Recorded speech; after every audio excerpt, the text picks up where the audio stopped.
नमस्कार विद्यार्थी मित्रमैत्रिणींनो, आज आपण या ठिकाणी बघणार आहोत आपण इंग्रजीचा एक सगळ्यात महत्त्वाचा आणि जो बेसिक टॉपिक मानला जातो तो म्हणजे पार्ट ऑफ स्पीच. त्यामध्ये सुरुवातीला आपण बघू शकतो की या ठिकाणी एकूण 8 प्रकारचे पार्ट ऑफ स्पीच आहेत. First, noun. Noun is the name of the person, place, thing or idea. म्हणजे एखाद्या व्यक्तीचं जे नाव असतं त्या नावाला तुम्ही नाऊन म्हणू शकता. जसं मराठीमध्ये आपण म्हणू शकतो या ठिकाणी की नाम जे असतं नामालाच या ठिकाणी नाऊन म्हटलं जातं. मग एखाद्या कॉलेजचं नाव आहे, मुलाचं नाव आहे, गावाचं नाव आहे, या प्रत्येक गोष्टीला काय म्हटलं जातं? नाऊन म्हटलं जातं. A noun word for the person, place, thing or idea. Nouns are often used with an article. म्हणजे आता बऱ्याचदा या ठिकाणी आपण बघतो की द, ए आणि ॲन हे जे आर्टिकल आहेत यांच्या आधीसुद्धा म्हणजे या नावाच्या आधी काही ठिकाणी आर्टिकल लावले जाऊ शकतात. मग आता यामध्ये proper noun is always start with the capital letter. Common noun is do not. Nouns can be the singular or plural. शक्यतो काही नावं ही कॅपिटलनी स्टार्ट होतात, काही स्मॉल लेटरनी स्टार्ट होतात. काहींच्या पुढे आर्टिकल लागू शकतात, त्याच्यानंतर काही सिंग्युलर असतात, काही प्युरल म्हणजे काही एक वचनात असतात, काही अनेक वचनात असतात. त्याचबरोबर noun can be the noun shows the position by the adding S. The noun is the function's different role within the sentence. For example, a noun can be the subject, direct object, indirect object, subject and complement or object of the preposition. म्हणजे या ठिकाणी noun हा वेगवेगळ्या पद्धतीने काय करतो, भूमिका या ठिकाणी बजावत असतो. तर पार्ट ऑफ स्पीचमधला पहिला जो आहे तो नाऊन लक्षात आला असेल. त्याच्यानंतर आहे तो प्रोनाऊन. प्रोनाऊन ज्याला आपण मराठीमध्ये सर्वनाम असं म्हणतो. Pronoun is an a word use in a place for noun. म्हणजे नामाऐवजी जो शब्द वापरला जातो त्याला सर्वनाम म्हणतात मराठीत, होय की नाही? तर सेम तीच व्याख्या या ठिकाणी ह्याच्या बाबतीत प्रोनाऊनसाठी सुद्धा आहे. जसं आता इथे एक्झाम्पल तुम्ही बघू शकत असाल, म्हणजे शी, वी, दे, इट हे पिंक कलरमध्ये दिसते की नाही ते. मग pronoun is the word use the place of noun. तर नामाऐवजी वापरलं जातं. Pronoun is usually the substitute for the specific noun which is to call the pronoun. म्हणजे या ठिकाणी तुम्ही नामाऐवजी किंवा नामाला ऑप्शन म्हणून या ठिकाणी वापरता. जसं की मराठीमध्ये राधा आहे तर ती राधा. मग जसं जसा परिच्छेद वाढत जातो तसं त्या ठिकाणी राधा राधा प्रत्येक वेळेस येण्याऐवजी किंवा एखादं नाव प्रत्येक वेळेस त्याचा उल्लेख येण्याऐवजी त्याच्या ऐवजी जो वापरला जाणारा प्रोनाऊन आहे तो त्या ठिकाणी वापरला जातो. In the sentence about the pronoun she is girl किंवा pronoun are the further define by the type. आता या ठिकाणी वेगवेगळे टाईप तुम्ही बघू शकता. The specific person or the thing. The possessive pronoun आहे. इंडिकेट ओनरशिप आहे. त्याच्यानंतर reflexive pronoun are used the another noun of the pronoun आहे. त्याच्यानंतर रिलेटिव्ह आहे, इंट्रोडक्शन आहे, सबऑर्डिनेट क्लॉजेसमध्ये आहे. या पद्धतीनं या ठिकाणी काय केलं जाते, प्रोनाऊन हे वापरले जातं. त्याच्यानंतर नेक्स्ट आहे verb. Verb express the action or being. आपण जी काही कृती करतो ज्याला आपण क्रियापद मराठीमध्ये म्हणतो ती कृती या ठिकाणी दाखवली जाते. इथं पिंक कलरमध्ये तुम्हाला दिसत असणार आहे.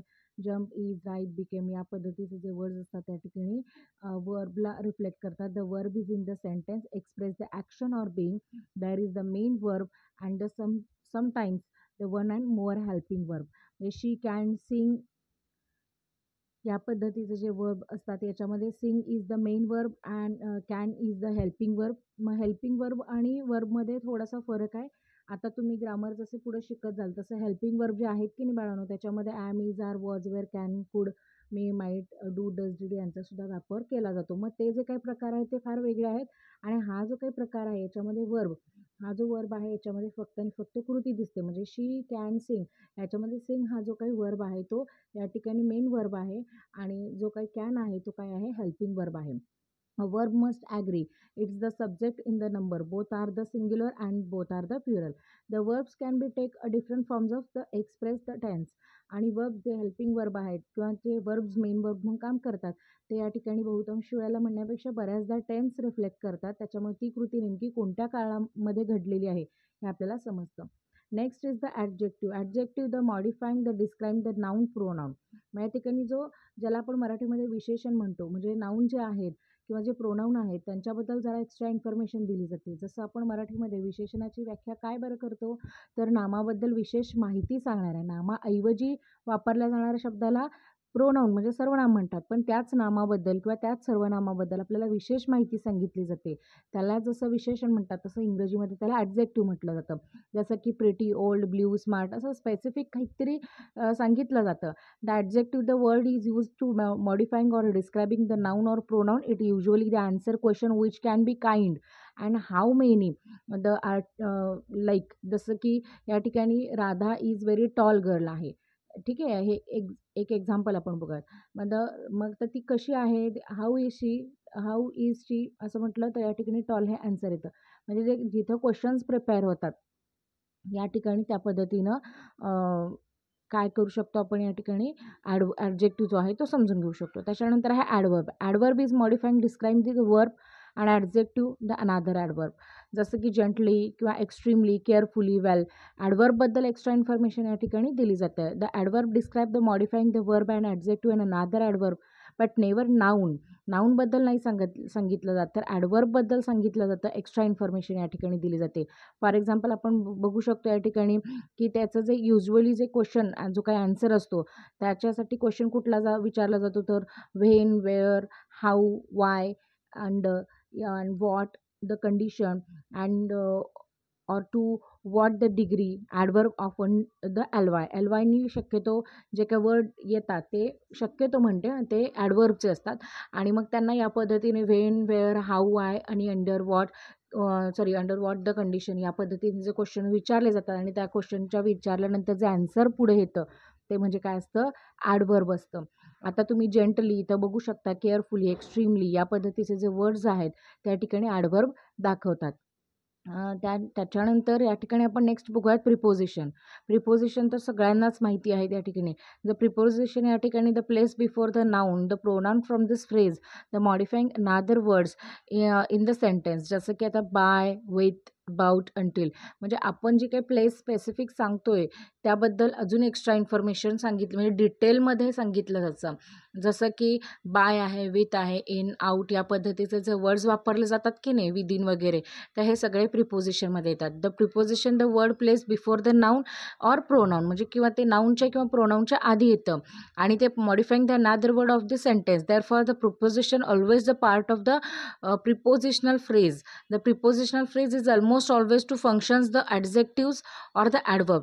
The following list of including the most common prepositions. आता याच्यामध्ये तुम्ही बघू शकता की या ठिकाणी बरेच असे प्रिपोजिशन्स असतात जे आपण डेली सेंटेन्सेसमध्ये यूज करतो. तर जे प्रिपोजिशन्स असतात त्या ठिकाणी आपल्याला काय करतात, ती जी काही सिच्युएशन आहे किंवा तो जो काही प्रसंग आहे त्याच्याबद्दल आपल्याला इन डिटेलमध्ये इन्फॉर्मेशन प्रोव्हाइड करतात. Next is the conjunction. The conjunction is join of the phrase and clauses. जे काही दोन सेंटेन्स आहेत, फ्रेजेस आहेत, क्लॉजेस आहेत यांना जोडण्याचं काम करतं.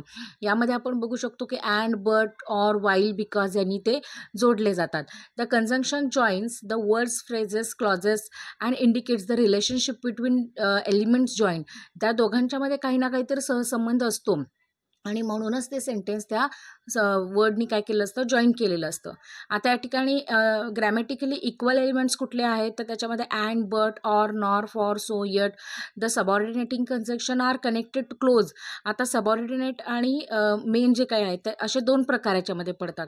मग सबऑर्डिनेटमध्ये कुठले, अल्दो, वाईल, सिन्स या पद्धतीचे, बिकॉज असे जे वर्ड्स आहेत त्यांना सबऑर्डिनेट असं सुद्धा म्हणू शकता. नेक्स्ट आणि लास्ट आहे तो इंटरजेक्शन आहे. याच्यामध्ये आपण बघू the word is express emotions. Oh, wow, oops, shit या पद्धतीचे जे वर्ड्स आहेत त्या ठिकाणी इंटरजेक्शन दाखवतात आणि हे इमोशन एक्सप्रेस करण्यासाठी असतात.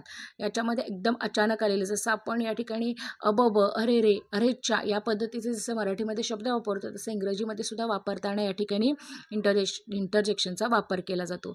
आय होप की तुम्हाला हे आठही जे काय आपले पार्ट ऑफ स्पीच आहेत ते छान पद्धतीने समजलेले असणार आहेत.